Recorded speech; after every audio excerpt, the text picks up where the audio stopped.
Hello everyone. So last lecture में हम लोग एथिक्स कर रहे थे and today will continue the same.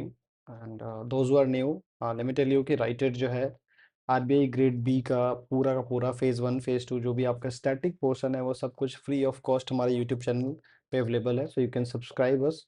आपको यहाँ सारे लेक्चर्स मिल जाएंगे फ्री ऑफ कॉस्ट।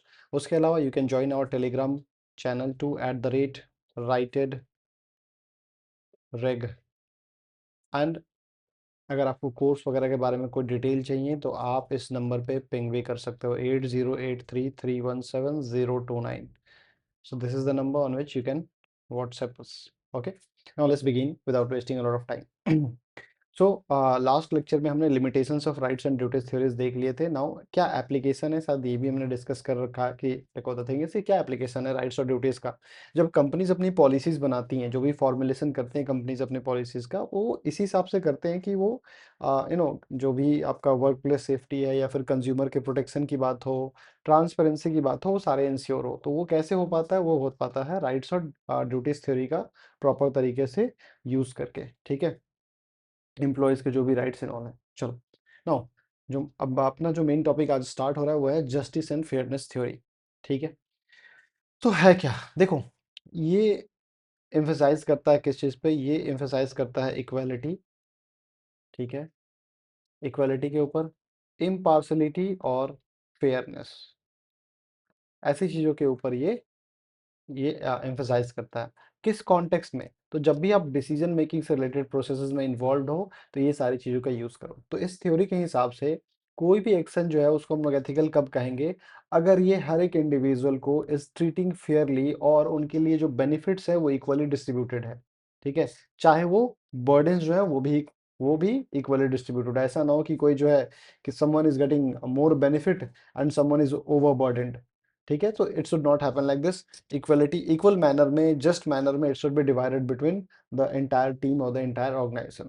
ठीक है, तो जो भी हमारा वर्क प्लेस इन्वायरमेंट है वहाँ पे इस थ्योरी का काम यही है कि वो इंश्योर करे कि चाहे वो एम्प्लॉयज़ हों, चाहे कस्टमर्स हो या फिर स्टेक होल्डर्स हो, सबको बिना किसी डिस्क्रिमिनेशन, बिना किसी बायसनेस के, है ना, कोई एक्सप्लॉयटेशन किए बिना ट्रीट किया जाए। ठीक है, तो इनका कहना ये है इस थ्योरी का कि देखो, सिमिलर केसेस का ट्रीटमेंट जो है सिमिलर होना चाहिए। ऐसा नहीं है कि दो लोग हैं यहाँ एबीसी, है ना, दोनों के साथ ही सिमिलर कांड हुआ, but this person is very close to manager तो इसके लिए अलग ट्रीटमेंट है, और ये जो है थोड़ा सा इज समवन जिसको मैनेजर डिसलाइक करता है तो इसके लिए काफी डिफरेंट अप्रोच लिया गया। It should not happen. ठीक है, तो this is what it promotes. तो ये जो है किस आइडिया से रिलेटेड है? तो जॉन रॉल्स जो है उनके आइडिया से काफ़ी सिमिलर है, क्योंकि इनका कहना था कि जो जस्टिस है, the justice should be the foundation of social and organisational system. ठीक है, इनका जो अप्रोच है, इनका जो ये जो थ्योरी है, ये क्या चीज़ हाईलाइट करता है? Fairness in opportunities, rights and distribution of resources. तो ये जो भी चीज़ें आप कर रहे हो इंस्टीट्यूशन के अंदर, ये हर चीज़ फेयर तरीके से होना चाहिए। ओके, नाउ जस्टिस का कॉन्सेप्ट क्या है एथिक्स में? ठीक है, देखो, ये क्या है? इट इज अ प्रिंसिपल, है ना, जहाँ पे व्हाट वी आर डूइंग कि we are providing individuals what they actually और राइटफुली डिजर्व। ठीक है, और वो जो है इम्पार्शियली उनको वो सारे डिसीजंस में इन्वॉल्व करके सारी चीज़ें की जाए। ठीक है, मतलब क्या कि आपका जो भी आप अपने एम्प्लॉयज़ को जो जिस हिसाब से भी ट्रीट कर रहे हो, जो भी आप चीज़ें कर रहे हो, आपका काम क्या है? You maintain equality in between them. ठीक है, और जो भी लेजिटिमेट डिफरेंसेस हैं, ठीक है, उसको आइडेंटिफाई करो इंडिविजुअल्स के बीच में वो प्रॉपर तरीके से। It should not be like कि हाँ बायसनेस वाला चीज़ हो। It should not happen like that. ठीक है, अच्छा, किसी भी ऑर्गेनाइजेशन में जस्टिस की जब हम बात कर रहे हैं, ठीक है, तो जस्टिस की जब हम बात करें तो इसका मतलब क्या है कि चाहे वो रिक्रूटमेंट पॉलिसी हो, चाहे वो प्रमोशन पॉलिसी हो, या फिर वेजेस के केस में, रिवॉर्ड्स के केस में, या फिर जो भी डिसिप्लिनरी एक्शन मतलब पनिशमेंट के केस में, ये सारी चीज़ें फेयर तरीके से और ट्रांसपेरेंट तरीके से अप्लाई होनी चाहिए। It should not again happen कि favoring someone and going against someone. It should not happen like that. ठीक है, ये हमें साफ-साफ कहता है कि आप किसी भी तरह का फेवरेटिज्म, डिस्क्रिमिनेशन और आर्बिट्रेरी डिसीजन मेकिंग से आप बचे रहो, उससे दूर रहो। ठीक है? हमेशा it is very important for any of the organisation कि वो जो है एथिकल डिसीजन मेकिंग वाले प्रोसेसेस में इन्वॉल्व हो, सो दैट फायदा क्या होगा कि एम्प्लॉयज का जो ट्रस्ट है ऑर्गेनाइजेशन के वो ऊपर वो बना रहे, ठीक है, and they feel that respect, that okay, they feel that value within the organisation. चलो, अब बिजनेस एथिक्स में किस तरह के जस्टिस हमें पढ़ने हैं, ठीक है। पहला है डिस्ट्रीब्यूटिव जस्टिस। देखो, यहां पे हम बात कर रहे हैं fairness in terms of allocation, किस चीज का, एलोकेशन ऑफ रिसोर्सेस, ऑर्गेनाइजेशन के जो भी रिसोर्सेस हैं, may be in the terms of salary, ठीक है, और मे बी प्रमोशन, और मे बी रिवॉर्ड्स, ठीक है, या फिर रिस्पॉन्सिबिलिटीज। तो ये मेक श्योर करता है कि जो भी बेनिफिट्स हैं वो ऐसे डिस्ट्रीब्यूट हो, है ना, जो कि फ्री एंड फेयर मैनर में हो, है ना। देयर शुड बी क्राइटेरिया, जैसे कि मान लो मेरिट के बेसिस पे हम दे रहे हैं, या फिर इंसान के परफॉर्मेंस के बेसिस पे दे रहे हैं, उसके एक्सपीरियंस के बेसिस पे, नीड के बेसिस पे, ठीक है। हर एक एम्प्लॉय को का सेटिस्फैक्शन तब हाई होता है जब उनको लगता है कि ये जो चीजें हुई हैं, जो डिस्ट्रीब्यूशन हुआ है, वो फेयर तरीके से हुआ, ठीक है। जैसे मान लो कि सेम काम है तो आप सेम पे दो, equal pay for equal work वाली चीज, तो इससे क्या होता है, इट इंश्योर्स कि हाँ वर्क प्लेस पे जस्टिस इज बीइंग प्रोवाइडेड, ठीक है। Next is procedural justice. What is this? It refers to fairness in the process used to make decision within an organisation, है ना। जो भी आप डिसीजन ले रहे हो उसमें आप कितने फेयर हो, ये साफ साफ कहता है कि जो डिसीजन लिए जा रहे हैं दैट शुड बी ट्रांसपेरेंट, ठीक है, दैट शुड बी कंसिस्टेंट, ठीक है, that should be unbiased,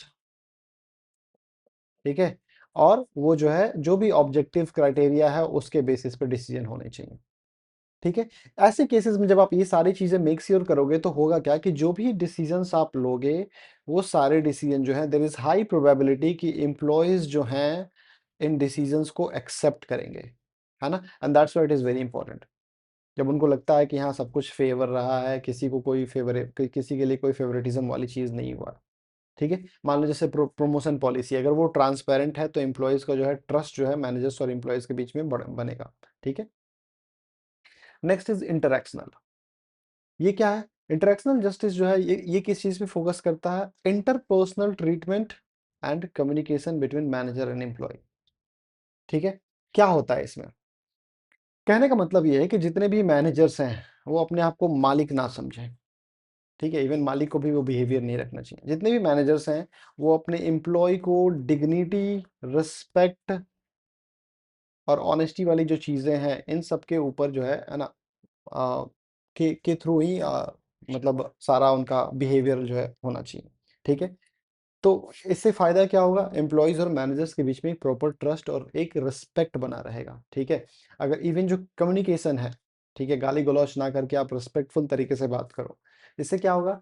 employ और मैनेजर के बीच में जो रिलेशनशिप है वो बेहतर होगा, है ना, और ऑर्गेनाइजेशन का कल्चर स्ट्रांग होगा, ठीक है। मान लो कि अगर हमने आपके परफॉर्मेंस का इवैल्यूएशन किया, अब उसमें मैंने कोई डिसीजन लिया, तो मैंने क्यों डिसीजन लिया वो प्रॉपर रीजंस के साथ अगर मैं मेरे एम्प्लॉय को एक्सप्लेन कर दूं तो क्या होगा? द एम्प्लॉय विल अंडरस्टैंड, और उसके अंदर जो है वो एक वो चीज नहीं होगी कि हाँ ये मेरे साथ ही क्यों हुआ, तो वो एक गैप भी क्रिएट नहीं हुआ होगा। Next thing is corrective justice. ये क्या है? ये जो है इट रेफर्स टू व्हाट, कि आप कितने फेयर हो, है ना, रॉन्ग एक्शंस को सही करने में और डिस्प्यूट्स को सॉल्व करने में। ऑर्गेनाइजेशन के अंदर मान लो कोई गलत काम हुआ, कोई डिस्प्यूट हुआ, तो आप कितने फेयर तरीके से इस चीज को सॉल्व कर रहे हो, ठीक है। इसमें आपको मेक श्योर करना होगा कि प्रॉपर पेनाल्टी या फिर जो भी एक्शंस लिए जाएं कोड ऑफ कंडक्ट ब्रीच करने के, वो प्रॉपर तरीके से हो, ठीक है, जहां भी इनजस्टिस हो रहा हो। इससे फायदा क्या होता है? इससे फायदा ये होता है कि डिसिप्लिन और अकाउंटेबिलिटी बनी रहती है वर्क प्लेस पे, ठीक है। अनएथिकल बिहेवियर के खिलाफ अगर आप इस तरह के डिसीजंस ले रहे हो, ठीक है, तो ऑर्गेनाइजेशन की जो इंटीग्रिटी है वो बनी रहेगी, ठीक है। चलो, नाउ क्या प्रिंसिपल्स हैं जस्टिस एंड फेयरनेस थ्योरी के? एक पहला जो प्रिंसिपल है वो है इक्वालिटी, ठीक है। सिमिलर सिचुएशन में सिमिलर तरीके से ट्रीट करो, सबसे इंपॉर्टेंट चीज, ठीक है। दूसरा है इक्विटी, ठीक है। इसमें कहता है कि ट्रीटमेंट में अगर डिफरेंस है तो ऐसा ना हो कि वो मेरे अपने पर्सनल रिलेशंस की वजह से हो, नहीं, ट्रीटमेंट में अगर डिफरेंस है, इसके पीछे जो है रीजन होने चाहिए, may be performance issue, effort या फिर कंट्रीब्यूशन इशू, तो दैट इज इक्विटी। अगर किसी ने ज़्यादा लिटरली ज़्यादा काम किया है ऑर्गेनाइजेशन के लिए, ज़्यादा वो डिवोटेड है, तो उसको जो है उस हिसाब से ही उसको वो जब उसको प्रमोट करने की या फिर जब उसको अपीज करने की बात आए, तो ऑर्गेनाइजेशन को उस चीज़ का ध्यान रखना चाहिए। ठीक है, तो वो चीज़ है। देन तीसरा चीज़ है प्रिंसिपल ऑफ नीड। ठीक है, कि कई बार रिसोर्सेज जो है ऐसे डिस्ट्रीब्यूट करने चाहिए कि जो इंडिविजुअल है उनकी रिक्वायरमेंट्स फुलफिल भी हो जाए, है ना, वो वेलफेयर वाली चीज होती है वो। इससे क्या होता है कि ऑर्गेनाइजेशन के अंदर एक प्रॉपर बैलेंस बना रहेगा। ठीक है, और जो टीम है वो आपकी टीम ज्यादा एफिशिएंट तरीके से काम करेगी, rather than being in a complaining mode, है ना, या फिर गोइंग रोग अगेंस्ट यू, या फिर टर्नओवर हो। उससे बेहतर है कि आप इस तरीके की चीजें प्रैक्टिस करके फॉलो करके आप अपने टीम को बैलेंस कर सकते हो, उसकी एफिशिएंसी बढ़ा सकते हो, उसकी प्रोडक्टिविटी को बढ़ा सकते हो। ठीक है, क्या कोई इंपॉर्टेंस है वर्क प्लेस पे इसका? बिल्कुल है। देखो, अगर आपको एम्प्लॉयज का सेटिस्फेक्शन हाई रखना है, तो you will have to make sure कि जस्टिस और फेयरनेस जो है होना चाहिए। ठीक है, तो इस चीज का यूज करके वी कैन डू दैट। ठीक है, अब अगर एम्प्लॉयज को लगता है कि हाँ उनको सही तरीके से ट्रीट किया जा रहा है, तो एक चीज जो होता है कि उनका जो है ट्रस्ट मैनेजमेंट में बढ़ते चला जाएगा, टर्नओवर जैसी रेट जो है कम होगी और उनका commitment for the organisation will be very high. ठीक है, अगर आप किसी ऑर्गेनाइजेशन में कुछ भी ऐसा इशू होता है उसमें, और अगर आप फेयर तरीके से जस्ट तरीके से डिसीजंस लेते हो, तो फायदा क्या होगा, कॉन्फ्लिक्ट कम होंगे, कंप्लेंट्स भी कम आएंगे और एम्प्लॉयज के बीच में डिससेटिस्फैक्शन भी कम आएगा। ठीक है, आपने किसी का फेवर किया, it will be a problem. इससे फायदा क्या होता है, कॉन्फ्लिक्ट का कम करने से, ग्रीवांसेस कम करने से, डिससेटिस्फैक्शन कम करने से, कि टीम वर्क और कोऑपरेशन बढ़ेगा, है ना। People are developing that sense कि हाँ हम सब ऑर्गेनाइजेशन के अंदर बराबर हैं। ठीक है, then fairness in decision making, इससे क्या होता है कि ऑर्गेनाइजेशन की जो क्रेडिबिलिटी है वो मजबूत होती है। ठीक है, तो वो चीज होता है। प्लस ये जो चीज है एथिकल लीडरशिप को प्रमोट करता है, मैनेजर्स को भी ये सिखाता है कि आपको जो है ट्रांसपेरेंट होना चाहिए, आपको अनबायस्ड होना चाहिए। ठीक है, so this is the benefit of this thing. Now क्या एडवांटेजेस हैं?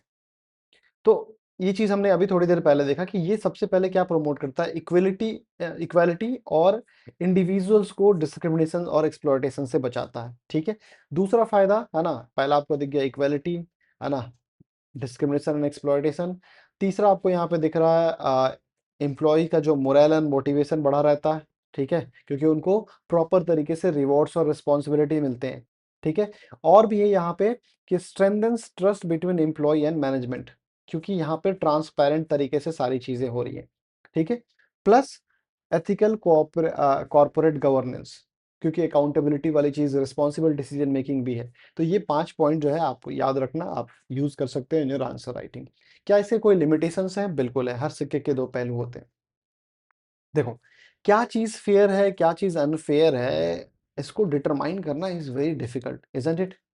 क्योंकि हर एक इंडिविजुअल का फेयरनेस को लेके अपना एक अलग परसेप्शन हो सकता है, isn't it? So that's a challenge. ठीक है, फिर दूसरी चीज कॉन्फ्लिक्ट का अराइज हो सकता है कि जब इक्वालिटी और एफिशिएंसी गोल जो है एक दूसरे को कॉन्ट्राडिक्ट कर रहे हैं। ठीक है, आपने इक्वालिटी वाले प्रिंसिपल फॉलो कर लिए, लेकिन हो सकता है कि ये जो दो इंडिविजुअल्स हैं, इसमें ये इंडिविजुअल ज्यादा एफिशिएंट है, इसने थ्रू आउट द ईयर ये ज्यादा प्रोडक्टिव रहा, ज्यादा काम किया। सो ऑफ कोर्स इस इंडिविजुअल के अंदर वो डिससेटिस्फैक्शन वाली फीलिंग आ सकती है। ठीक है, तो वो चीज़ है। अच्छा, किसी किसी केस में अगर आप ये जो फेयरनेस प्रिंसिपल है, अगर आप में बहुत स्ट्रिक्ट हो जाते हो, तो क्या होता है कि मैनेजर की जो फ्लेक्सिबिलिटी है वो कम हो जाती है। ठीक है, तो वो भी प्रॉब्लम हो जाता है।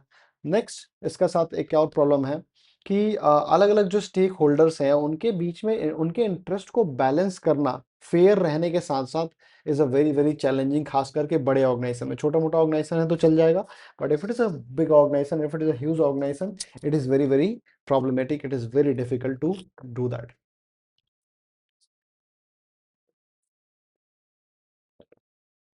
चलो, अब बिजनेस सिचुएशन में इस चीज को हम कैसे अप्लाई कर सकते हैं?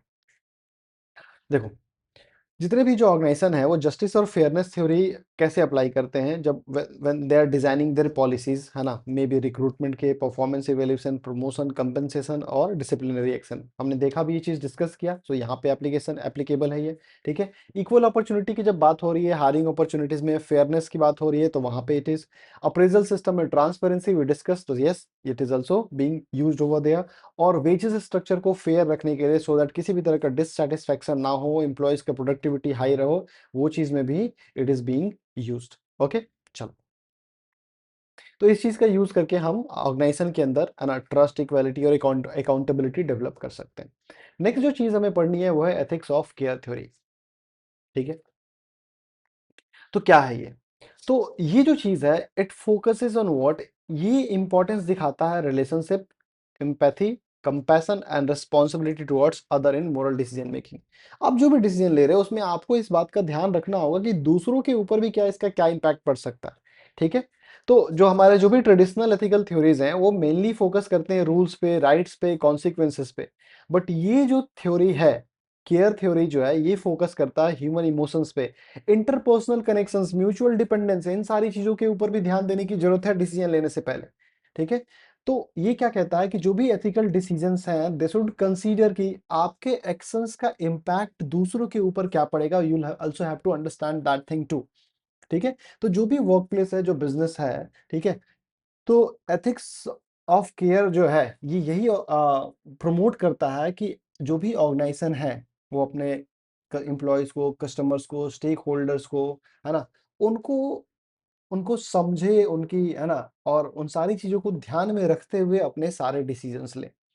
ठीक है। इससे फायदा क्या होता है कि ऑर्गेनाइजेशन के अंदर एक सपोर्टिव एनवायरनमेंट बनता है, people cooperate with each other, trust on each other, है ना, because everyone is taking care of the wellbeing of other and that's why they are feeling valued in the organisation too, and this is again very very important thing. ठीक है। अब ये जो theory है, ये कैसे ओरिजिन हुआ? तो ये जो थ्योरी है, it was developed by Carol Gilligan. ठीक है। सो इनका कहना था कि जो ट्रेडिशनल एथिकल थ्योरीज जो है ना, अक्सर जो है ये रिलेशनशिप जैसी, इमोशनल अंडरस्टैंडिंग जैसी चीजें, मोरल रीजनिंग जैसी चीजों को इग्नोर कर देती हैं।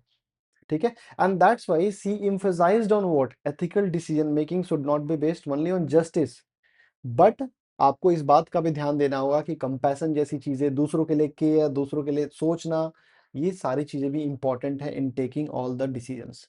ठीक है।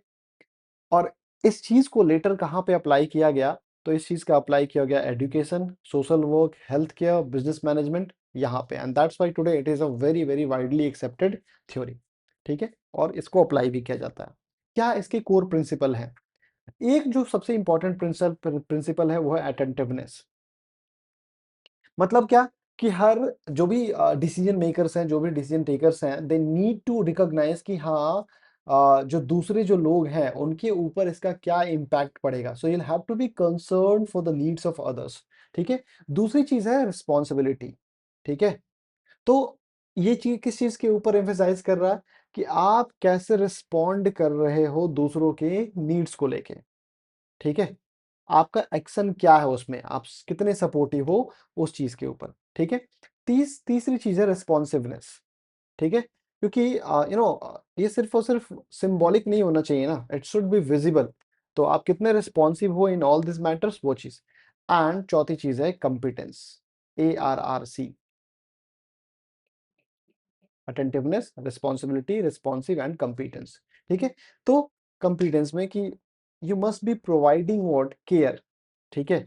अब इसमें you will have to act very very responsibly and effectively, जब आप दूसरों के प्रति जो जो भी आप डिसीजंस या फिर उनके जो प्रॉब्लम्स को जब एड्रेस कर रहे हो, तो you will have to take care of all the stakeholders in that too. ठीक है। क्या इंपॉर्टेंस है इसका डिसीजन मेकिंग में? Does it hold any importance? Yes, it does hold. देखो, ये कहता है कि जो ह्यूमन बींग्स हैं, जितने भी इंसान हैं, वो एक्चुअली फैक्ट ये है कि वी आर सोशल एनिमल्स। सो हमारा जो है life is very much interdependent on each other, isn't it? अगर आप ऑफिस में भी जाते हो तो ऐसा नहीं है कि आप सेक्लूजन में बस एक जगह अपने डेस्क पे बैठे आप अपना काम कर रहे हो, नहीं। धीरे धीरे वहां पे हमारा एक बॉन्ड डेवलप हो रहा होता है दो चार ऐसे लोगों के साथ। ठीक है। हम एक रिलेशनशिप डेवलप कर रहे होते हैं लोगों के साथ, वो वाला रिलेशनशिप नहीं। ठीक है। और इसीलिए बड़ा इंपॉर्टेंट है कि एथिकल डिसीजन लिए जाएं, सो दैट इन सब का इम्पैक्ट क्या पड़ेगा, ठीक है, चाहे वो एम्प्लॉयज हो, मैनेजर्स हो, कस्टमर्स हो या फिर सोसाइटी हो, इन सबको ध्यान में रखते हुए करना होगा, ठीक है। तो जितने भी ऑर्गेनाइजेशंस हैं जो इन सारी चीज़ों को वैल्यू करते हैं, वहाँ पे फ़ायदा क्या है कि work environment is very, very cooperative, ठीक है। एम्प्लॉइज़ जो हैं वो इमोशनली सिक्योर फ़ील करते हैं और इसीलिए वो मोटिवेटेड होते हैं, ठीक है। इससे फ़ायदा क्या होता है ऐसे माहौल में काम करने का कि आपका कम्युनिकेशन इम्प्रूव्ड है, कॉन्फ्लिक्ट कम होते हैं और team work is very, very high, ठीक है। Result is what? Ethical decision जो है वो क्यों होता है? बिकॉज़ आपने जो भी डिसीजन लिए वो केयर और अंडरस्टैंडिंग को ध्यान में रख के किया, ठीक है। नाउ नेक्स्ट थिंग, क्या एम्पैथी और कंपैशन वर्क प्लेस पे कोई रोल प्ले करते हैं? देखो, केयर थ्योरी का सबसे बड़ा जो मतलब एसेंशियल कंपोनेंट में अगर हम देखें तो उसमें एक आता है एम्पैथी और दूसरा है कंपैशन, ठीक है। क्या है इससे फायदा क्या होता है? इससे जो है हम दूसरों की फीलिंग्स को समझ पाते हैं, we actually able to understand the emotions and feelings of others because of this thing, the needs of others, ठीक है। तो जितने भी मैनेजर्स अगर एम्पैथेटिक हैं तो वो एम्प्लॉयज के कंसर्न्स को ज्यादा बेहतर तरीके से समझ पाएंगे और उनको एक बेटर वर्किंग कंडीशन प्रोवाइड कर पाएंगे, ठीक है। जितने भी कंपैशनेट लीडर हैं वो लोग जो है दे स्ट्रेंथन ट्रस्ट बिटवीन मैनेजमेंट, ठीक है, कि हाँ भाई एक एक प्रॉपर बॉन्ड बना हुआ है, ठीक है। तो मैनेजमेंट और स्टाफ जो है एक प्रॉपर कम्युनिकेशन के through they are very much interconnected with each other, ठीक है। तो जितने भी ऑर्गेनाइजेशंस हैं ये अगर केयरिंग प्रैक्टिसेस को इम्प्लीमेंट करते हैं तो ऐसे ऑर्गेनाइजेशंस में रिटेंशन का जो रेट है वो हाई है, एम्प्लॉयज जो है वो वहाँ काम करना पसंद करते हैं, लोगों का जॉब सेटिस्फेक्शन वाली चीज है वो ऑल्सो गुड है और ओवरऑल प्रोडक्टिविटी जो है दैट इज ऑल्सो हाई, ठीक है। इसलिए it is very important to implement these things. चलो, ऑर्गेनाइजेशन कल्चर में एथिक्स ऑफ केयर का रोल क्या है, ठीक है। सो ऑफ कोर्स इतनी देर से हम लोग एथिक्स एथिक्स की बात करते आ रहे हैं, सो ऑफ कोर्स हमने काफी सारी चीजें ऑलरेडी समझ चुके हैं कि एथिक्स कितना इंपॉर्टेंट रोल प्ले करता है। बट यहाँ पे जब हम बात करें एथिक्स ऑफ केयर की, सो एक्चुअली ये क्या होता है, इससे फायदा क्या होता है कि ऑर्गेनाइजेशन के अंदर हम एक positive environment, positive organisational culture develop कर रहे हैं, बिकॉज यहाँ पे हम ध्यान दे रहे हैं इंटरपर्सनल और इमोशन वाली चीजों के ऊपर, respect, cooperation, emotional support among employee, ठीक है। तो अभी जब आप एथिक्स ऑफ केयर का यूज कर रहे हो तो आप जो है केयरिंग वैल्यूज को प्रमोट कर रहे हो, ठीक है। इससे फायदा क्या होता है कि एम्प्लॉयज जो है अपने आइडियाज को शेयर करने में, अपने कंसर्न्स को एक्सप्रेस करने में वो फिर वो डाइसी वाला सिचुएशन नहीं है, they are very much clear कि अच्छा मेरी ये प्रॉब्लम्स हैं, ठीक है, या फिर ये मेरे आइडियाज है, वो प्रॉपर डिस्कस होता है, ठीक है। इससे फायदा क्या होता है कि जो स्टाफ और ऑर्गेनाइजेशन के बीच का जो रिलेशंस है या फिर जो एंगेजमेंट है वो बढ़ता चला जाता है, ठीक है। स्टाफ जो है एक रिस्पॉन्सिबल बिहेवियर शो करता है टुवर्ड्स द ऑर्गेनाइजेशन, है ना।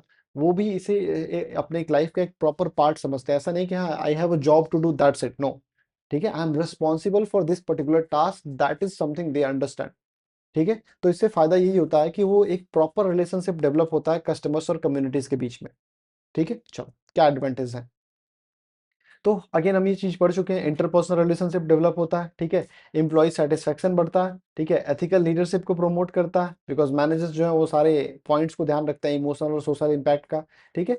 प्लस इंक्लूसिव वर्क प्लेस, तो जो भी वल्नरेबल ग्रुप्स हैं उनको भी प्रॉपर अटेंशन और प्रोटेक्शन प्रोवाइड करके we are creating a very positive work place for every person who is working within the organization. Does it have any limitation? हर सिक्के के दो पहलू, यस इट डज हैव, ठीक है। तो भले ही इंपॉर्टेंट है, ठीक है, बट इसके कुछ लिमिटेशंस हैं। क्या है?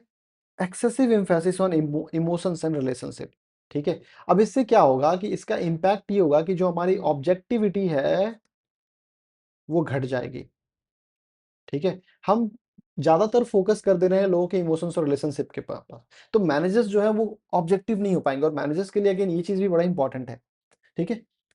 किसी सिचुएशन में ये भी हो सकता है कि जब आप एक ग्रुप का केयर कर रहे हो तो भले आपका इंटेंशन नहीं है बट दूसरा जो डिसएडवांटेज ग्रुप है उसको बुरा लग जाए, ठीक है। प्लस इसमें जो है क्लियर गाइडेंस नहीं है कि कॉन्फ्लिक्ट को कैसे रिजॉल्व किया जाए, ठीक है। प्लस लार्ज ऑर्गेनाइजेशंस में कैसे कंसिस्टेंटली इसको इम्प्लीमेंट किया जाए, इसको भी लेके कोई क्लियर जो है स्टेप्स और गाइडलाइंस नहीं मिलते हैं, तो ये इसके लिमिटेशंस है, याद रखना। बिजनेस सिचुएशन में कैसे इसको हम अप्लाई करें, ठीक है। तो कौन कौन से एरिया में कर सकते हैं? Employee welfare policies, grievance handling mechanism, customer service practice और कॉर्पोरेट सोशल रिस्पॉन्सिबिलिटी इनिशिएटिव्स में, ठीक है। बिकॉज हम करते क्या है कि फ्लेक्सिबल वर्किंग अरेंजमेंट लेके आते हैं एम्प्लॉयज के लिए, है ना, वो खास करके वो एम्प्लॉय जो कि ऐसा कुछ पर्सनल इश्यूज से सफर कर रहे हैं, ऑल दोस थिंग्स, ठीक है। तो उनके मेंटल हेल्थ में, वर्क लाइफ बैलेंस को प्रमोट करने में, जैसे मान लो कि कह दिया कि चलो तुम्हें हाइब्रिड मोड का काम दे दिया, 2 दिन तुम ऑफिस आओगे, 3 दिन तुम घर से काम करोगे, ठीक है। तो इस तरह की चीजें भी करके आप जो है वो एक प्रॉपर जो है एक एम्पैथेटिकल अप्रोच शो करके एम्प्लॉय का जो ट्रस्ट है वो गेन कर सकते हो।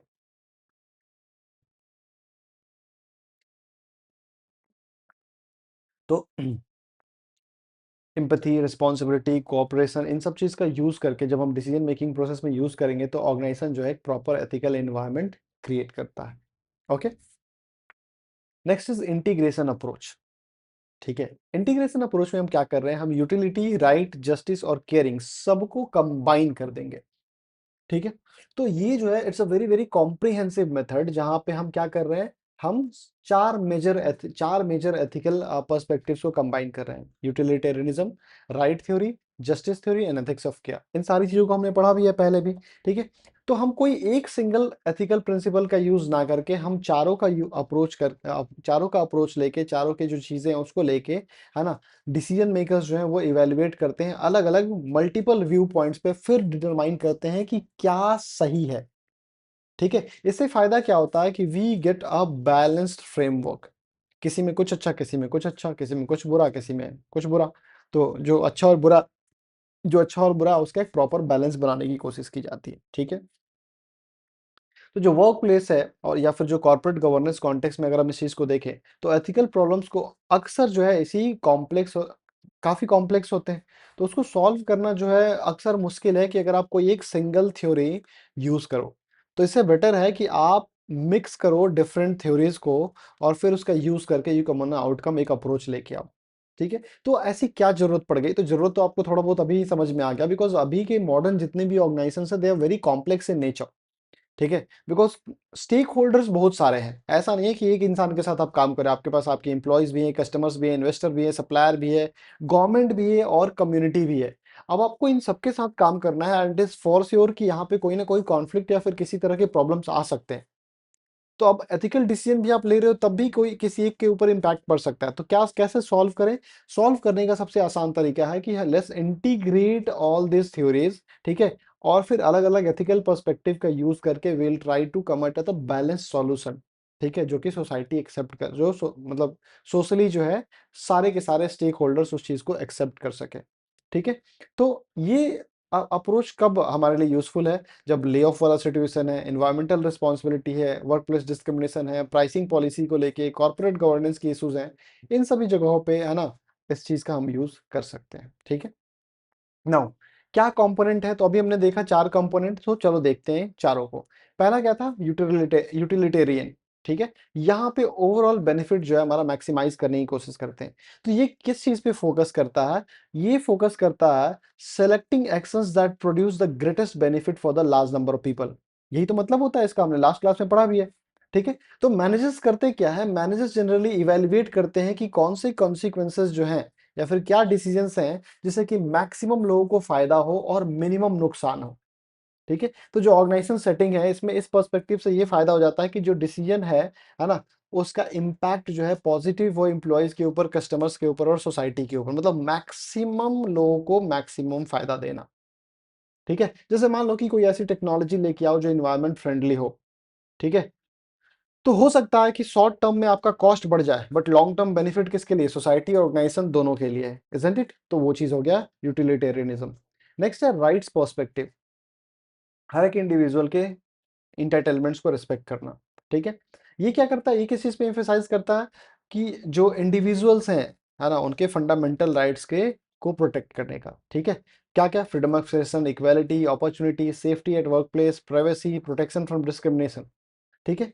तो अब जो भी आप एथिकल डिसीजन लो उसमें आपको ध्यान रखना होगा कि कोई भी स्टेक होल्डर्स के जो बेसिक राइट्स हैं, ये जो बेसिक राइट्स के हम डिस्कशन कर रहे हैं, ये बेसिक राइट्स वायलेट ना हो, ठीक है।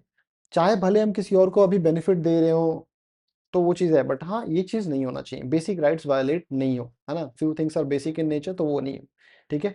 जैसे एग्जांपल दे रहा है कि terminating employees without due process, भले आपका इफिशियंसी बढ़ जाएगा, आपके पैसे बच जाएंगे, but the fact is that कि आप उसको प्रॉपर तरीके से ट्रीट नहीं कर रहे हो। तो even if termination is happening, a proper process must be followed. Next one is justice perspective. ठीक है, फेयरनेस और इक्वालिटी को इंश्योर करना। किस चीज पे फोकस करता है? अब यहाँ साफ साफ दिख गया कि focus is on fairness in the distribution of benefits, responsibility, opportunity. You must be fair when you are providing benefit or responsibilities or opportunities within the organization।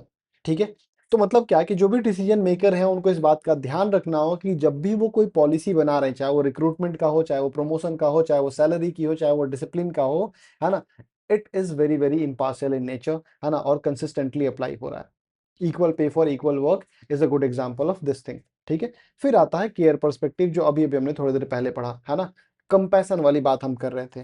क्या हाईलाइट करता है? Importance of empathy, compassion and interpersonal relationship. ठीक है, तो managers को इस बात का ध्यान रखना होगा कि जो डिसीजन ले रहे हैं उसका क्या इंपैक्ट है लोगों के इमोशनल और सोशल वेलबींग पे। जितने भी स्टेक होल्डर्स हैं उनकी बात हो रही है। ठीक है, तो इससे फायदा क्या होता है? Supportive workplace environment is being created, जहां इंप्लॉयज को लगता है कि हाँ हमारी वैल्यू है, हमारा रिस्पेक्ट है। ठीक है, सो वो चीज, जैसे फ्लेक्सिबल वर्क अरेंजमेंट, जो मैंने आपको बोला कि हाइब्रिड का कल्चर, या फिर work from home for certain point of time and all those things. तो वो इस तरह के अरेंजमेंट्स करके हम केयर वाला जो पर्सपेक्टिव है वो दिखाते हैं। ठीक है, अब क्या इंपॉर्टेंस है ये इंटीग्रेशन अप्रोच का? देखो, देख जब ऑर्गेनाइजेशन के अंदर क्या है कि सबसे बड़ा प्रॉब्लम है कि एथिकल डिसीजन मेकिंग सुनने में और कहने में तो अच्छा लगता है, but the fact is that कि बैलेंस तरीके से वो इम्प्लीमेंट कैसे हो। आप सबको खुश नहीं कर पाओगे एक थ्योरी अगर इंप्लीमेंट करोगे, तो इसलिए आपको कॉम्प्रिहेंसिवली बहुत सी चीजों को इवेलुएट करना पड़ेगा। ठीक है, फायदा ये होता है कि जब आप इंटीग्रेशन अप्रोच यूज कर रहे हो तो सबसे बड़ा फायदा ये है कि आप बायस डिसीजन से बच जाते हो, है ना, जहां पे आपका सिर्फ फोकस जो है प्रॉफिट या फिर लीगल कंप्लायंस पे नहीं है, रादर कि आप अपने स्टेक होल्डर्स जितने भी हैं उनके ऊपर भी ध्यान दे रहे हो। ठीक है, ये जो अप्रोच है यही करता है कि एम्प्लॉयज और मैनेजमेंट के बीच में एक प्रॉपर ट्रस्ट डेवलप करता है। एम्प्लॉयज और मैनेजमेंट को भी पता है कि हाँ, यहाँ पे ट्रांसपेरेंसी है। ठीक है, and it is very very important. ठीक है, साथ ही साथ ये एक और चीज प्रमोट करता है ना, रिस्पॉन्सिबल कॉर्पोरेट गवर्नेंस। ठीक है, जो लीडर्स जो हैं उनको इनकरेज करता है कि उनको सोशल और इकोनॉमिक कॉन्सिक्वेंसेस का भी ध्यान रखना होगा। ठीक है, और इसलिए ऑर्गेनाइजेशन जो है इस तरह की चीजों का यूज करते हैं। नाउ, क्या एडवांटेज है इंटीग्रेशन अप्रोच का? हॉलिस्टिक फ्रेमवर्क प्रोवाइड करता है एथिकल डिसीजन मेकिंग में, क्योंकि हम जो है बहुत सारे एथिकल थ्योरीज की जो स्ट्रॉन्ग पॉइंट्स हैं, जो प्लस पॉइंट्स हैं, उसको यूज करके हम जो है एक प्रॉपर आउटकम पे पहुंच रहे हैं। ठीक है, ये क्या इनकरेज करता है? डिसीजन जो है वो सोशल वेलफेयर को प्रमोट करे, दूसरों के राइट्स को प्रोटेक्ट भी करे और फेयरनेस भी हो। ठीक है, तो ये जो अप्रोच है ये वर्क प्लेस रिलेशनशिप को स्ट्रेंथन भी करता है ना। यहाँ पे आप एम्पैथी का भी ध्यान दे रहे हो, कॉपरेशन की भी बात कर रहे हो। ठीक है, प्लस आप ऑर्गेनाइजेशन की क्रेडिबिलिटी की भी बात कर रहे हो। ठीक है, आप कमिटमेंट भी दिखा रहे हो, सो आप रिस्पॉन्सिबिलिटी भी दिखा रहे हो। तो ये सारी चीजों का यूज करके, है ना, फायदा यही है कि एक प्रॉपर फ्रेमवर्क बना जहां पे हर चीज का ध्यान रखा गया है। ठीक है, तो मल्टीपल पर्सपेक्टिव का यूज करके, है ना, हम जो है करते क्या है, अनएथिकल डिसीजन के जो रिस्क है उसको कम करते हैं। ठीक है, तो ज्यादा फायदा होता है। नाउ, क्या लिमिटेशन है? तो भले ही यूजफुल है, मैं बार बार कह रहा हर सिक्के के दो पहलू होते हैं, तो इसका भी होगा। तो भले ही यूजफुल है, लेकिन इंटीग्रेशन अप्रोच के भी कुछ लिमिटेशन है जब आप प्रैक्टिकली इसको अप्लाई करने आओगे। ठीक है, अलग अलग एथिकल पर्सपेक्टिव की जो चीजें हैं उसको इवेल्युएट करना इज वेरी टाइम कंज्यूमिंग, है ना। अगर आपको अर्जेंटली कोई सॉल्यूशन चाहिए तो वहां आप स्टक हो जाओगे। ठीक है, अच्छा, कई बार कॉन्फ्लिक्ट इस बात से भी अराइज हो सकता है कि जब अलग अलग एथिकल प्रिंसिपल जो है वो अलग अलग चीजें आपको सजेस्ट कर रहे हैं। इसमें फायदा क्या, इसमें नुकसान क्या हुआ कि आप एक डिलेमा में फंस गए और आपकी डिसीजन मेकिंग मुश्किल हो सकता है। ठीक है, दूसरी चीज, क्या मैनेजर्स के पास इतनी ट्रेनिंग है? उनको अलग से ट्रेनिंग और एक्सपीरियंस की जरूरत होगी इन सारी चीजों को अप्लाई करने की। ठीक है, बट स्टिल ये जो चैलेंजेस हैं वो हैं, but the fact is that कि ये सबसे जो है प्रैक्टिकल फ्रेमवर्क है एथिकल डिलेमास को सॉल्व करने का। ठीक है, तो वो चीज है। चलिए, क्या एप्लीकेशन है इंटीग्रेशन अप्रोच का बिजनेस सिचुएशन में? जितने भी ऑर्गेनाइजेशंस हैं दे अप्लाई इंटीग्रेशन अप्रोच कब? जब डिसीजन मेकिंग जो है, जो एम्प्लॉय से रिलेटेड, जो एम्प्लॉयज के welfare, environmental responsibility, corporate restructure, consumer protection और पब्लिक अकाउंटेबिलिटी से रिलेटेड है, आप इसका यूज करो। ठीक है, जैसे कहता है कि before implementing down sizing policies, ठीक है, मैनेजर्स जो हैं वो जरूर इवेलुएट करें कि क्या कौन से ऐसे डिसीजन है जिससे ऑर्गेनाइजेशन के सर्वाइवल की चीजें बढ़ सकती हैं, है ना, एम्प्लॉयज के राइट्स जो है सिक्योर है, फेयरनेस है सिलेक्शन प्रोसीजर में, और जो वर्कर्स जिनके ऊपर इसका इम्पैक्ट पड़ने वाला है हम उनको क्या सपोर्ट प्रोवाइड करें। जब आप डाउन साइज कर रहे हो तो किसी ना किसी वर्कर के ऊपर इसका इम्पैक्ट पड़ेगा। ठीक है, तो वो चीज आपको करने की जरूरत है। तो ये unity, utility, right, justice, care, perspective, ये सारी चीजों का यूज करके हम करते क्या है कि ओवरऑल सोशल वेलबींग को हम प्रमोट कर रहे होते हैं। ठीक है, और मिनिमम नुकसान के साथ हम लोग एथिकल डिसीजंस ले पाते हैं। ओके, तो यहाँ तक कोई दिक्कत होनी तो नहीं चाहिए। नेक्स्ट हम लोग पढ़ेंगे वर्च्यू एथिक्स थ्योरी। थोड़ी देर और रुक जाओ, है ना, ये टॉपिक खत्म ही कर देते हैं।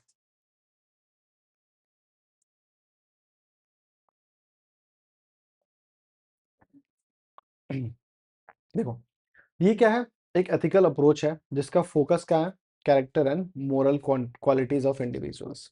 ठीक है, हम सिर्फ और सिर्फ रूल्स, ड्यूटीज और कॉन्सिक्वेंसेस को छोड़ो, है ना, उसके अलावा हम इन चीजों पे भी ध्यान देते हैं। ठीक है, तो इस थ्योरी के हिसाब से एथिकल बिहेवियर कब अराइज होता है, जब हम इंसान का एक proper character trait, for example चाहे ऑनेस्टी हो, इंटेग्रिटी हो, करेज हो, फेयरनेस हो, कंपैशन हो, इस चीज को हम डेवलप करें। ठीक है, कि रदर देन हम पूछे कि क्या सही है, वर्च्यू एथिक्स बोलता है कि किस तरह का इंसान मुझे बनना चाहिए। तो जब आप ये चीज सीख जाओगे तो आपके लिए आसान हो जाएगा, आप ये भी चीज समझ जाओगे कि आपके लिए क्या सही है, इजंट इट। तो वो चीज पे ये प्रमोट करता है। तो वर्कप्लेस और कॉर्पोरेट गवर्नेंस के कॉन्टेक्स्ट में वर्च्यू एथिक्स जो है ये किस चीज को एम्फेसाइज करेगा, ये एम्फेसाइज करेगा ethical organisations are build by ethical individuals जिनके डिसीजन जो है स्ट्रॉन्ग मोरल कैरेक्टर्स को शो करता है, जैसे ऑनेस्टी, है ना। तो जिन भी इंप्लॉयज के अंदर इस तरह की चीजें नेचुरली होती है, they are actually very very responsible and trustworthy, है ना, इन डिसीजन मेकिंग प्रोसेस। अब ये कैसे ओरिजिनेट हुआ, ये जो है इसकी कहानी जो है ग्रीक फिलोसोफर अरिस्टोटल से आएगी। तो इनका कहना था कि एथिकल बिहेवियर जो है ये result from what, cultivating good habits and moral character over time. ऐसा नहीं है कि आपको आज ट्रेन किया कल आपके अंदर एथिक्स आ जाएगा, ये दिस इज समथिंग इनकलकेट किया गया है धीरे धीरे आपके अंदर। तो अरिस्टोटल के हिसाब से वर्च्यूज जो है ये डिजायरेबल क्वालिटीज हैं जो कि एक इंडिविजुअल को हेल्प करता है क्या अचीव करने में, एक बैलेंस्ड और मीनिंगफुल लाइफ अचीव करने में। ठीक है, तो इन्होंने एक कॉन्सेप्ट दिया था गोल्डन मीन का। ठीक है, तो इसमें इन्होंने क्या कहा कि वर्च्यू जो है वो दो एक्सट्रीम्स के बीच में लाई करता है, एक्सेस एंड डेफिशिएंसी, है ना। तो ये दो एक्सट्रीम है, एक्सेस और एफिशिएंसी, डेफिशिएंसी, इसके बीच में somewhere is lying what, virtue. ठीक है, जैसे कि हम करेज की बात करें तो करेज जो है, मान लो कह दे कि ये इंसान डरपोक या फिर यहाँ रेकलेस, और इस दोनों के बीच में एक बैलेंस्ड अप्रोच पे आपको दिखेगा करेजियस। ठीक है, सिमिलरली जब जेनरोसिटी की बात करते हैं तो आप कितने सेल्फिश हो और कितना वेस्टफुलनेस है आपके अंदर, तो क्या आप कितना बर्बाद कर रहे हो, इनके बीच में एक अप्रोच है, वो है जेनरोसिटी का। तो ये बैलेंस्ड अप्रोच है, इससे फायदा क्या होता है कि जो भी इंडिविजुअल्स हैं वो एक बैलेंस, ये वो एक एथिकल डिसीजन ले पाते हैं। अब क्या है कॉन्सेप्ट वर्च्यू इन एथिक्स का, देखो, ये किसी भी इंसान का एक पॉजिटिव कैरेक्टर ट्रेट है जिससे वो जो इंडिविजुअल है हम उसको मोरली अप्रोप्रिएट बिहेवियर की तरफ गाइड कर रहे हैं। ठीक है, अब ये कैसे डेवलप होगा, मैंने अभी कहा कि ये एक रात दो रात या फिर एक दिन दो दिन की ट्रेनिंग के नहीं है, ये प्रॉपर एजुकेशन, एक्सपीरियंस, डिसिप्लिन और सोशल इंटरेक्शन के थ्रू होता है। ठीक है, अब ये कैसे आपको दिखेगा, ये जो वर्च्यू है ये इन्फ्लुएंस कहाँ दिखेगा ऑर्गेनाइजेशन के अंदर, कलीग्स के साथ आप कैसे इंटरेक्ट कर रहे हैं, कस्टमर्स के साथ कैसे इंटरेक्ट कर रहे हैं, और जो स्टेक होल्डर्स जो भी हैं उनके साथ आपका इंटरेक्शन क्या है।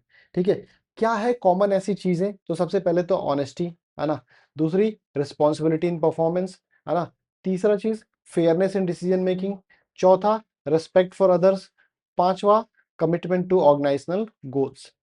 तो जितने भी इंडिविजुअल्स हैं जब इनके अंदर ये चीज है तो ऑफ कोर्स वो जो है किस चीज के लिए कंट्रीब्यूट कर रहे हैं, वो कंट्रीब्यूट कर रहे हैं एक प्रॉपर एथिकल ऑर्गेनाइजेशनल कल्चर को डेवलप करने में। ठीक है, ओके, नेक्स्ट क्या है, moral character and ethical behaviour. जो वर्च्यू एथिक्स है ये किस चीज पे एम्फसाइज करता है, ये कहता है कि एथिकल एक्शंस जो है जो भी आप एथिकली जो भी आप काम कर रहे हो ना, ये किस चीज का रिजल्ट है? आपका जो मोरल कैरेक्टर जितना स्ट्रांग होगा उतने आपके एथिकल एक्शंस होंगे। ठीक है? कानून बना के आप लोगों को चीजें नहीं फॉलो करा सकते हो। आपने कानून बना दिया कि यहाँ थूकना मना है, बट फिर भी जो है लोग कहीं और जाके थूक देंगे। द फैक्ट इज दैट कि वो इंसान थूकना कब रोकेगा? जब उसका वो एथिकली बहुत हाई होगा, मोरली जो है वो इंसान काफी हाई होगा, तब जाके होगा। ठीक है? तो जितने भी जो भी इंडिविजुअल जिनका कैरेक्टर अच्छा है, वो नेचुरली, उनको फोर्स नहीं करना है कि कानून है तो आप करो, टीटी आएगा तो इसलिए हमें टिकट लेना है, नहीं। वो मोरली इतने हाई है कि even if the TC doesn't comes to check the ticket, they are buying the ticket. समझ रहे हो? भले सुपरविजन नहीं है, बट वो बिहेव वैसे ही एथिकली कर रहे हैं। इसमें क्या है? ऑफ कोर्स ये जो इंसान जो टिकट खरीद रहे हैं, उनके अंदर क्या है? उनके अंदर वो इंटरनल मोटिवेशन है, अंदर से वो मोटिवेटेड है रिगार्डिंग दिस थिंग। उनको मतलब पनिशमेंट का डर नहीं है, या फिर उनको किसी और चीज का ये नहीं कि रिवॉर्ड मिलेगा। It's just that they are morally that much ethical. उनका जो कैरेक्टर है इतना स्ट्रांग है कि विदाउट एनी फियर और pressure, without any fear of supervision और punishment, they are doing it just because their moral character is very very high और strong। ठीक है? तो ऐसे लोग जो है ज्यादा रिस्पॉन्सिबली काम करते हैं। तो अगर आपको ऑर्गेनाइजेशन में ऐसे लोग मिलते हैं, तो आप इंटीग्रिटी बढ़ेगी ऑर्गेनाइजेशन का। ठीक है? और ट्रस्ट डेवलप होगा वर्क प्लेस के ऊपर। ठीक है? चलो, now let's study golden mean principle. तो वर्च्यू एथिक्स में है ना, एक इंपॉर्टेंट चीज जो हमें पढ़ना है वो है गोल्डन मीन। इसका मतलब क्या है? तो कि आप दो एक्सट्रीम्स के बीच में आपका चीजें लाई करती हैं। तो इस प्रिंसिपल के हिसाब से जितने भी इंडिविजुअल हैं, दे शुड अवॉइड, चाहे वो एक्सेस हो या फिर डेफिशिएंट हो, excess of everything is denied, अति सर्वत्र वर्ज्यते। आप आपको क्या चाहिए? आपको एक बैलेंस्ड अप्रोच होना चाहिए। So if this is the excess and this is the deficient, what you need to be, you need to have a very very balanced approach. ठीक है? मान लो कि आप बहुत स्ट्रिक्ट हो, तब भी दिक्कत है। ठीक है? आप बहुत लीनियंट हो, तब भी दिक्कत है, तब वहां डिसिप्लिन कम हो जाएगा। So what do you need a very balanced leadership approach, जहां पे आप विजडम भी शो कर रहे हो, आप मैच्योरिटी भी शो कर रहे हो। तो वो चीज होना चाहिए। बीच वाला रास्ता अपनाइए, जिससे कि आपका सारा काम हो जाए, आपके एम्प्लॉयज जो है डिसिप्लिन भी रहे और आपके एम्प्लॉयज जो है फ्री भी फील करें। ओके? क्या इंपॉर्टेंस है इस चीज का? देखो, ऑर्गेनाइजेशन के अंदर अगर एथिकल कल्चर डेवलप करना है, तो ये चीज यूज करके हम लोग जो है एम्प्लॉयज को इनकरेज कर सकते हैं कि वो अपना पर्सनल इंटेग्रिटी और रिस्पॉन्सिबिलिटी वाली चीज डेवलप करें। ठीक है? जितने भी ऑर्गेनाइजेशंस हैं, ऑनेस्टी, लॉयल्टी, रिस्पेक्ट और अकाउंटेबिलिटी जो है इस तरह की चीजों को प्रमोट करते हैं, तो वहां पे है ना, द थिंग इज कि एथिकल बिहेवियर हर रोज का हिस्सा हो जाता है। ऐसा नहीं है कि वहां पे फिर आपको किसी को पुश करना है, वहां पे आपको सुपरवाइज करना पड़ेगा तभी जाके इंसान एथिकल होगा, नहीं। ठीक है? तो जो भी वर्चुअस लीडरशिप है वो क्या करता है कि इंप्लॉय के मोटिवेशन को इंप्रूव करता है इसी तरीके से। ठीक है? ऑर्गेनाइजेशन की क्रेडिबिलिटी को बढ़ाता है, बिकॉज जितने भी स्टेक होल्डर्स हैं, है ना, वो बिलीव करते हैं कि ये स्ट्रॉन्ग मोरल कैरेक्टर की वजह से ये चीजें हो सकती हैं। ठीक है? तो लॉन्ग टर्म अगर ऑर्गेनाइजेशन को स्टेबल रखना है, so we need to develop these things too. Business में हम कैसे यूज करें, है ना, वर्च्यू एथिक्स थ्योरी का? तो हम करते क्या है, मतलब बिजनेस में करते क्या है? We are promoting integrity based leadership, ethical training programmes, value oriented organizational culture, ये सारी चीजों को करके हम यूज कर सकते हैं। तो जितने भी लीडर्स हैं जो अगर ऑनेस्ट हैं, ट्रांसपेरेंट हैं, तो वो अपने एम्प्लॉयज को भी इंकरेज कर रहे हैं इसी तरह के बिहेवियर को फॉलो करने के लिए। ठीक है? इनफैक्ट उनकी जो रिक्रूटमेंट पॉलिसीज है, उसमें भी आपको ये सारी चीजें दिखने लगेंगी। ऐसा नहीं है फूफा के बेटे को, मामा के बेटे को, चाचा के बेटे को हायर कर लिया just because they are their relatives और something, rather than someone is more competent than them। ठीक है?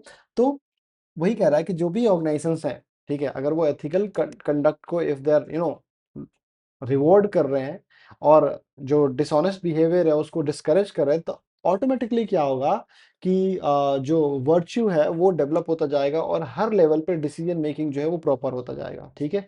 इसमें आप साफ साफ एक क्लियर कर रहे हो कि आपका moral character should be strong within the organization. So that is very very clear. यहाँ तक क्लियर? किसी कोई समस्या, परेशानी? होनी तो नहीं चाहिए, थोड़ा सा और है।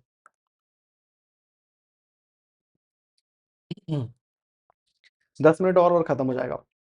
ठीक है। टेलीलॉजिकल थ्योरी, क्या है टेलीलॉजिकल थ्योरी? देखो, ये एक एथिकल अप्रोच है ना, जो करता क्या है, ये जज करता है morality of action on the basis of what, result और कॉन्सिक्वेंसेस। आपके इंटेंशन क्या थे, रूल्स और ड्यूटीज क्या है, नहीं, है ना, ये फोकस करता है on the basis of what, consequences क्या है, रिजल्ट क्या रहा। ठीक है। टेलीलॉजिकल जो वर्ड है, ग्रीक वर्ड टेलोस से आता है, इसका मतलब ये एंड गोल या फिर पर्पस। तो इस थ्योरी के हिसाब से अगर एंड गोल इज गुड, तो वो आपका जो काम था वो एथिकल था, नहीं आया तो फिर अनएथिकल था। ठीक है। मैनेजर्स जनरली इसका यूज करते हैं किस चीज में, है ना, तो डिसीजन मेकिंग में asking a simple but powerful question, what will be the impact of this decision on stakeholder. इस चीज का कोई कुछ इंप्लीमेंट करना है, पहले ये देखेंगे इसका इम्पैक्ट क्या होगा, will it be positive negative. तो एंड गोल पे भी फोकस किया जाता है, if and is the well everything is well, वो वाली चीज हो जाती है। तो क्या आइडिया है इस चीज का, ठीक है, ये टेलीलॉजिकल थिंकिंग का कोर आइडिया क्या है इसके पीछे। तो इट सेज व्हाट कि and determines the morality of means. Outcome अगर ओवरऑल वेलफेयर पे को इम्प्रूव करता है, तो उस एक्शन को हम जनरली एथिकल और एक्सेप्टेबल मान लेते हैं। ठीक है। अब ये जो है, इसी की वजह से ये जो थ्योरी है ज्यादा प्रैक्टिकल और वाइडली एक्सेप्टेबल है बिजनेस डोमेन्स में। ठीक है। जैसे कि एक कंपनी जो है जब ऑटोमेशन लेके आई, तो हो सकता है कि कुछ जॉब जो है रिड्यूस हुए शॉर्ट टर्म में, बट एक और फायदा हुआ कि लॉन्ग टर्म में आपकी प्रोडक्टिविटी बढ़ी, सेफ्टी बढ़ी, सस्टेनेबिलिटी बढ़ी। ठीक है। तो वो चीज है, टेक्नोलॉजिकल अप्रोच यही इवेल्युएट करता है ओवरऑल बेनिफिट। ठीक है। तो जो नुकसान हुआ उसको आउटवेट कर देता है। अब क्या फॉर्म है टेक्नोलॉजिकल इफेक्ट के, पहला तो ऑफकोर्स आपको समझ में आ ही गया होगा कि ये तो होना ही होना है, यूटिलिटेरियनिज्म। बिकॉज ये क्या है, greatest benefit for the greatest number of people पे फोकस करता है। और ये सबसे ज्यादा वाइडली एक्सेप्टेड टेक्नोलॉजिकल अप्रोच होगा बिजनेस ओनर में। ठीक है। Cost benefit analysis, environmental policy, हम सब चीज देखेंगे। ठीक है। दूसरा चीज है एथिकल एगोइज्म। ठीक है। ये क्या कहता है कि एक्शंस, है ना, that are right if they promote the decision maker self interest. ठीक है। अब इसमें क्या फोकस हो सकता है, career growth, leadership effectiveness, organizational advantage, इस चीज का यूज करके। ठीक है। Next is altruism. ये जो है ईगोइज्म के ऑपोजिट है। ठीक है।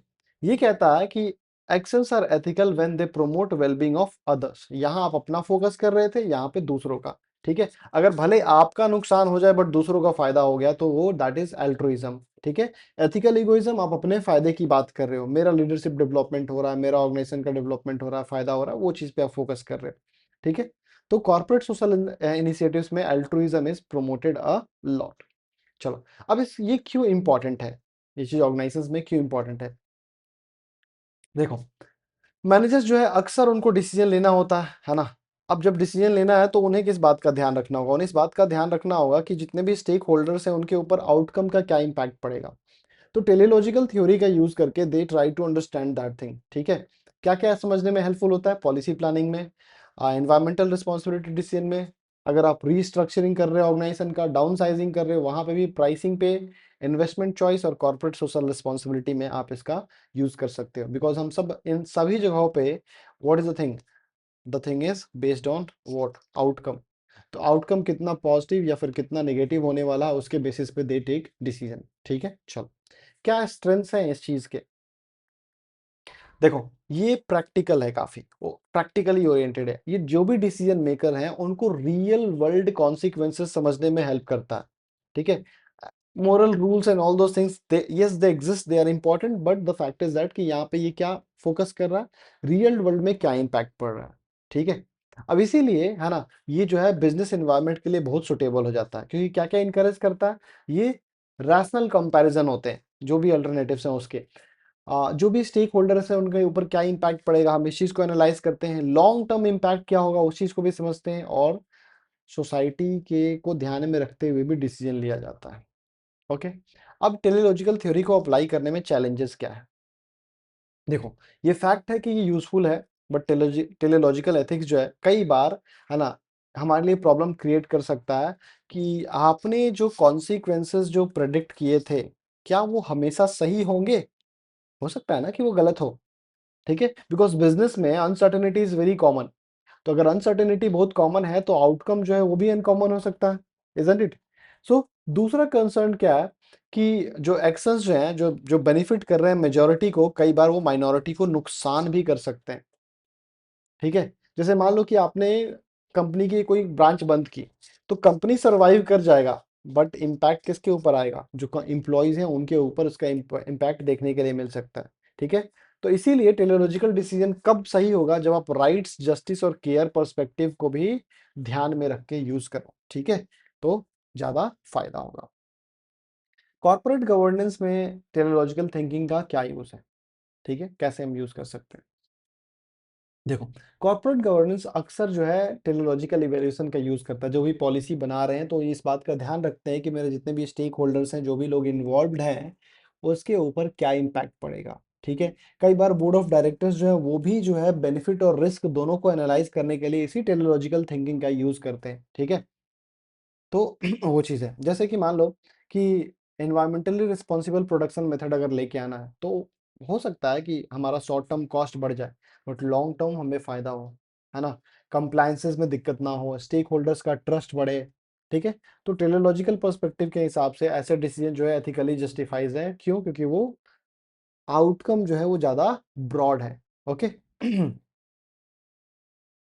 Next is egoism theory. क्या है इगोइज्म एथिक्स? देखो, ये जो है एक ये जो थ्योरी है, ये कहता है कि जो इंडिविजुअल्स है, they should act, always act in such a way कि ये जो है उनके सेल्फ इंटरेस्ट को प्रमोट करे। Egoism is same thing. ठीक है, तो उनके हिसाब से, है ना, इस इगोइज्म के हिसाब से एक एक्शन जो है मोरली राइट है अगर ये उस इंसान को फायदा कर रहा है उसके प्रमोशन, उसके परफॉर्मेंस में। ठीक है, यूटिलिटेरियनिज्म जहां ग्रेटर गुड की बात कर रहा है, ग्रेटर मास की बात कर रहा है, इगोइज्म फोकस करता है पर्सनल एडवांटेज, सक्सेस और वेलबींग के ऊपर। ठीक है, तो वर्क प्लेस पे इगोइज्म जो है क्या एक्सप्लेन करता है? एम्प्लॉय का जो बिहेवियर है या फिर मैनेजर्स जो हैं वो क्या प्रायोरिटाइज कर रहे हैं? आपको अपना खुद का करियर ग्रोथ, रिकॉग्निशन, साथ साथ फाइनेंशियल गेन तो आएगा ही, प्लस अथॉरिटी, इन ये सब डिसीजन मेकिंग में इन्वॉल्व हो। ठीक है, बट एक चीज ये भी है कि ये हमेशा दूसरों को नुकसान करके हो, ये जरूरी नहीं है, ये होना भी नहीं चाहिए। ठीक है, द फैक्ट इज दैट कि ये आप इंडिविजुअल जितने भी हैं, आप नेचुरली एक्ट करो अपने इंप्रूवमेंट, अपने पर्सनल इंप्रूवमेंट के लिए, पर्सनल गेन्स के लिए, बट दूसरों के कॉस्ट पे नहीं। ठीक है, तो क्या है फिलोसॉफिकल ग्राउंड? इसी चीज को लोग गलत ले लेते हैं कि अरे मेरे फायदे के लिए मैं दूसरों की भी बैंड बजा दूंगा। ठीक है, दैट इज नॉट इगोइज्म। तो इस चीज को lot of people discussed, but Thomas Hobbes and Ayn Rand जो है दे आल्सो डिस्कस। तो हॉब्स का कहना था कि ह्यूमन बीइंग जो है नेचुरल है हम सबके साथ कि हम जो है अपने इंटरेस्ट पे फोकस करते हैं। ठीक है, हम प्राइमरीली जो है हमारा जो है फोकस क्या होता है? खुद का सर्वाइवल। ठीक है, आयन रैंड जो है इसी चीज को, है ना, रैशनल सेल्फ इंटरेस्ट के कॉन्सेप्ट में डेवलप किया, जहां पे उन्होंने कहा कि खुद की हैप्पीनेस और सक्सेस के लिए जो आप काम कर रहे हो, है ना, इज अप्रोप्रिएट अगर आप उसने बिना किसी के एक्सप्लॉयटेशन के किया है। ठीक है, तो सेल्फ इंटरेस्ट को इनका मानना है कि ये नेचुरल चीज है, and we have also notice this thing, isn't it? चलो, क्या टाइप्स हैं इगोइज्म के? पहला है साइकोलॉजिकल इगोइज्म। ठीक है, ये क्या कहता है कि लोग जो है हमेशा एक्ट करते हैं अपने सेल्फ इंटरेस्ट की ओर, है ना, भले ही जो है उनके एक्शंस जो है वो जेनरस हो, दूसरों के लिए हेल्पफुल हो। ठीक है, फॉर एग्जाम्पल एक इंसान जो है चैरिटी में पैसा डोनेट कर रहा है। ठीक है, हो सकता है उसमें क्या है, वो अपना सेटिस्फैक्शन या फिर अपने रिकॉग्निशन या फिर सोशल रेपुटेशन मेंटेन करने के लिए कर रहा है। ठीक है, तो वहां पे उसका खुद का सेल्फ इंटरेस्ट हिडन है, उसका एक मोटिवेशन हिडन है, इजंट इट? तो वो साइकोलॉजिकल हो गया। Then ethical. देखो, ये कहता है कि individual they should act in a way that promote their own welfare. ठीक है, अब ये इसका मतलब ये नहीं है कि इंसान सेल्फिश है ना, बट रादर जो है उनको, दे शुड कंसीडर अपना खुद का बेनिफिट जब भी आप डिसीजन लो। ठीक है, बिजनेस के कॉन्टेक्स्ट में एथिकल इगोइज्म जो है उन एक्शंस को सपोर्ट करता है जिसमें आपका पर्सनल परफॉर्मेंस इंप्रूव हो रहा है, प्रोफेशनल ग्रोथ हो रहा है और ऑर्गेनाइजेशनल सक्सेस भी हो रहा है। ठीक है, तीसरा है इनलाइटेड इगोइज्म। ठीक है, ये जो है थोड़ा सा ब्रॉडर अप्रोच लेके आता है। ठीक है, क्योंकि आप यहाँ पे रिकॉग्नाइज कर रहे हो क्या? लॉन्ग टर्म सेल्फ इंटरेस्ट, है ना, और आपको ये पता है कि जो लॉन्ग टर्म सेल्फ इंटरेस्ट है ये डिपेंडेंट है दूसरों के भी वेलबींग के ऊपर, ठीक है। फॉर एग्जाम्पल एक कंपनी जो है अपने एम्प्लॉयज को फेयर तरीके से ट्रीट कर रहा है, तो भले ही शुरुआत में उसके लिए जो है थोड़ा सा महंगा हो सकता है, but the fact is that कि लॉन्ग टर्म लॉयल्टी वाली जो चीज है वो हो रही है। ओके, वर्क प्लेस पे इगोइज्म का क्या यूज है, कैसे, है ना। तो जितने भी इंडिविजुअल्स आप जान रहे हो, देख रहे हो, है ना, इवन आप भी जब आप काम कर रहे होंगे, ठीक है, तो हम सब कहीं ना कहीं जो है we are using this concept of egoism अपने प्रोफेशनल सक्सेस के लिए, ठीक है। हर एक एम्प्लॉय जो है they are working hard for what's, maybe getting promotion, recognition, financial reward, increment अच्छा हो, ठीक है। मैनेजर्स भी ऐसा डिसीजन लेते हैं जिससे उनका लीडरशिप, है ना, उनका ऑर्गेनाइजेशनल परफॉर्मेंस इंप्रूव हो। तो कहीं ना कहीं यहाँ पे जो कॉन्सेप्ट हम यूज कर रहे हैं, हम क्या यूज कर रहे हैं, हम यहाँ पे इगोइज्म भी तो यूज कर रहे हैं, ठीक है। हाउएवर प्रॉब्लम ये भी है कि अगर आप बहुत ज्यादा सेल्फ इंटरेस्ट पे फोकस करोगे तो कॉन्फ्लिक्ट हो सकता है, टीम वर्क घट सकता है, और आपके ऊपर ट्रस्ट जो है वो भी घट सकता है। इसीलिए in any of the organization ये इंपॉर्टेंट है कि पर्सनल गोल्स जो है हमेशा अलाइंड रहे ऑर्गेनाइजेशन के गोल्स के थ्रू। ऐसा नहीं कि आपके गोल्स कुछ और है, ऑर्गेनाइजेशन के गोल्स कुछ और है, अब आप सिर्फ इस डायरेक्शन में काम करते जा रहे हो। In such situation what will happen, ऐसे केस में जो है कॉन्फ्लिक्ट माइट अराइज। तो यहाँ पे आपका ईगोइज्म जो है आपके लिए हेल्पफुल नहीं होगा। हमेशा आपका egoism should be directed towards the objectives of the organization, ठीक है। अब इसका क्या पॉजिटिव कंट्रीब्यूशन है, देखो, अगर आप मॉडरेट लेवल पे आप इस चीज को यूज कर रहे हो सेल्फ इंटरेस्ट को, तो जाहिर सी बात है कि आप ऑर्गेनाइजेशन को हेल्प करोगे, ठीक है। बिकॉज आप अपना खुद का ग्रोथ चाहते हो, अपने ग्रोथ के लिए अपने स्किल और प्रोडक्टिविटी को इंप्रूव करोगे, ठीक है। लीडर्स जो है वो रिस्पॉन्सिबल तरीके से डिसीजंस लेंगे और काम कराएंगे ताकि रिजल्ट जो है प्रॉपर हो, ठीक है। अच्छा, एक और चीज होता है कंपटीशन, ठीक है। आपस में आपने नोटिस किया होगा दो तीन एम्प्लॉयज के बीच में कंपटीशन चल रहा है, फायदा क्या, उनका एफिशिएंसी बढ़ जाता है, वो इनोवेटिव हो जाते हैं, ठीक है। तो जो भी इंडिविजुअल्स हैं जब अपने पर्सनल सक्सेस के लिए काम कर रहे हैं ऑर्गेनाइजेशन के वैल्यूज को ध्यान में रख के, तो उनके साथ साथ ऑर्गेनाइजेशन का भी growth is very much visible and very much possible, ठीक है।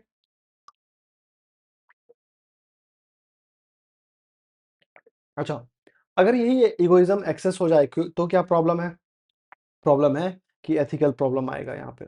अपने पर्सनल गेन को लोग ज्यादा फोकस करने लगते हैं, टीम परफॉर्मेंस को इग्नोर कर देते हैं, अनहेल्दी कंपटीशन होता है और वर्क प्लेस पे कॉन्फ्लिक्ट होता है, ठीक है। मैनेजर्स कई बार अपनी अथॉरिटी का मिसयूज करते हैं, अक्सर देखा जाता है, ठीक है, अपने प्रमोशंस और रिकॉग्निशन के लिए।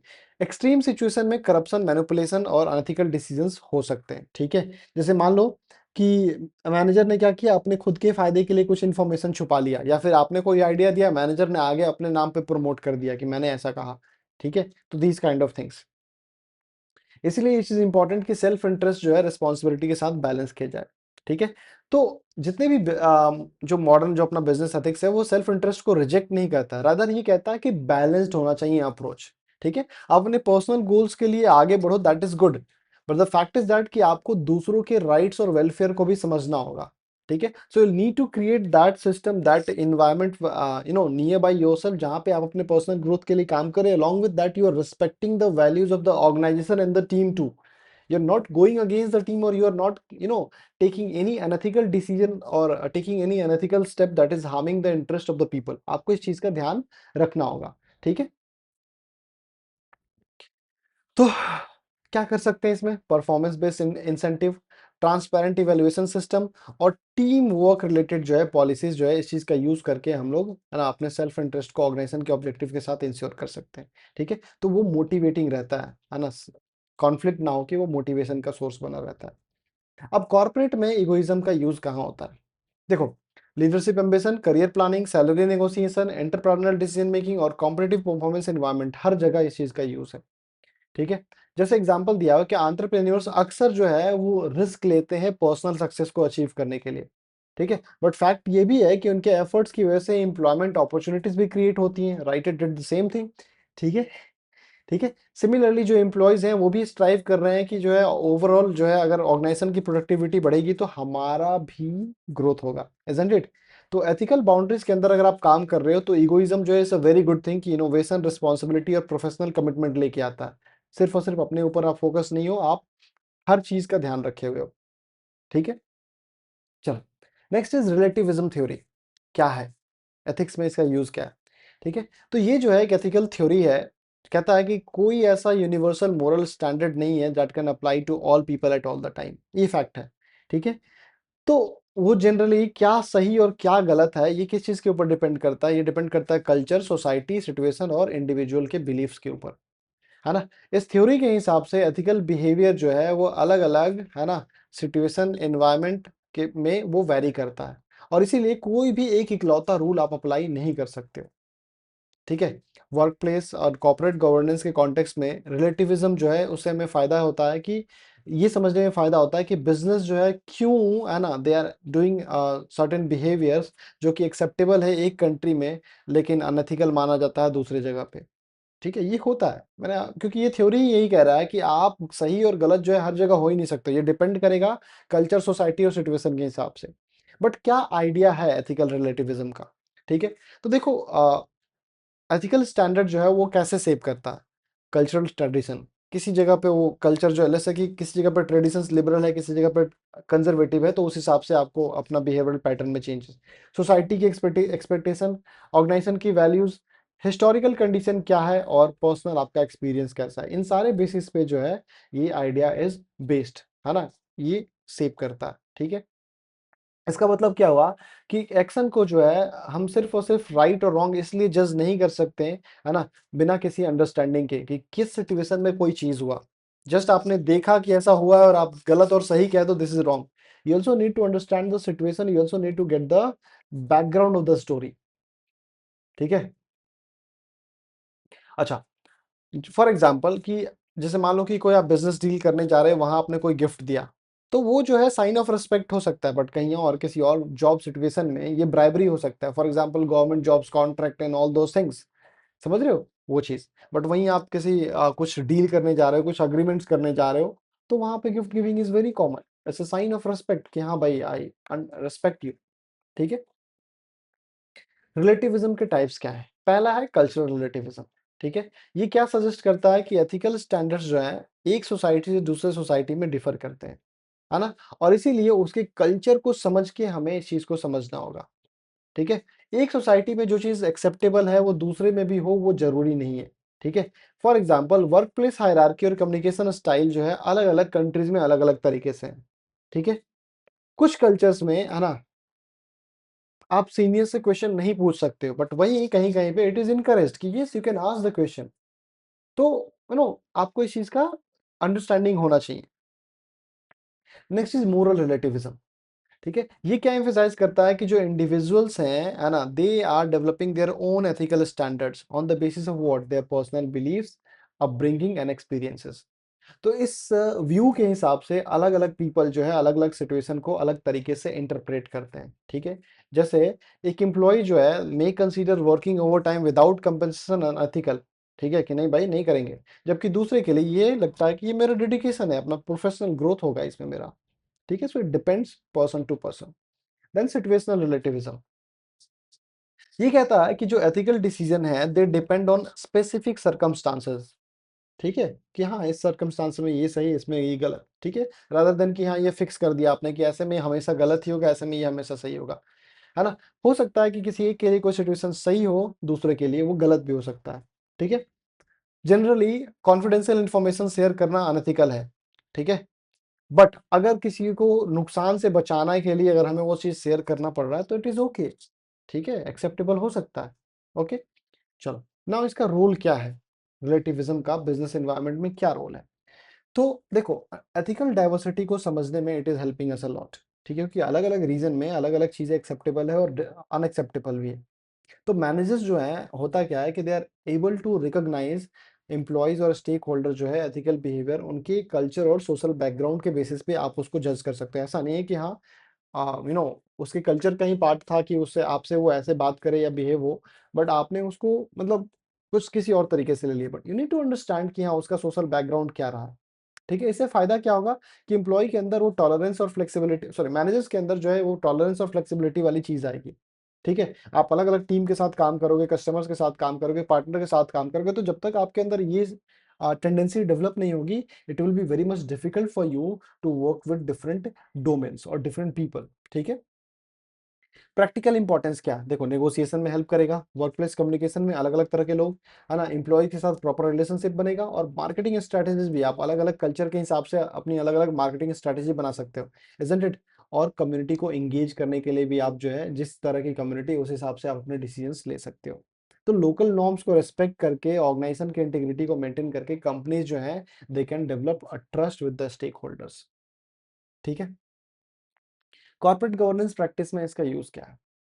ठीक है, देखो, दे try often try to balance this flexibility with universal ethical expectation. For example, जो मल्टीनेशनल कंपनीज हैं, they might adapt workplace custom to local culture. भले उनका स्टैंडर्ड वही ग्लोबल है, बट जिस कंट्री में वो ऑपरेट कर रहे हैं, उस कंट्री के कल्चर के हिसाब से they have made a lot of changes. Maybe employee safety, non discrimination policy, environmental responsibility, जैसे वहाँ का लॉ है उस हिसाब से। ठीक है, तो ये क्या है? ये एक बैलेंस अप्रोच है। इससे जो है फायदा क्या होता है कि ऑर्गेनाइजेशन जो है वो काफी न्यूट्रल है ना, without compromising the fundamental ethical commitments. ठीक है, तो यहाँ पे हम इस चीज का यूज कर सकते हैं। तो this was all about ethics, and with this lecture ethics जो है अपना कंप्लीट डन हो चुका है। तो जिन्होंने पहले के लेक्चर्स नहीं देखे हैं, वो प्लेलिस्ट में जाके आप देख सकते हो। उसके अलावा जो है आपको आई बटन पे या फिर आपको नीचे जो लेक्चर खत्म होगा तो वहां पे भी आपको इसका लिंक दिख जाएगा। So I hope you enjoyed the lecture. I am sorry थोड़ा सा लंबा हो गया है, बट इट्स ओके, ये टॉपिक खत्म करना जरूरी था। So meet again in the next lecture. तब तक के लिए bye bye, good night, see you again.